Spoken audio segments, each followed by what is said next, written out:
kahin kho phát chế sa ho gelin kisi nan ka dim me vai ge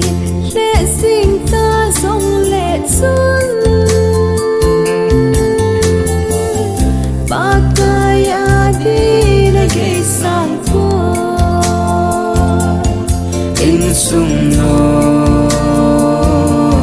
xin đình in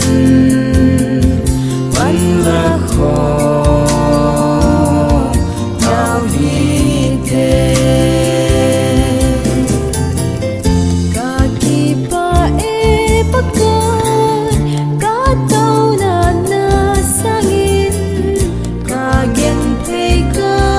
milta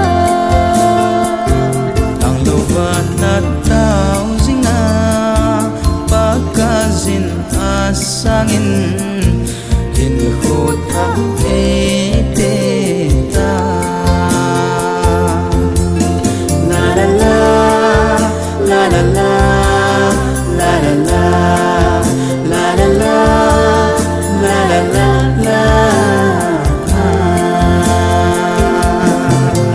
kahin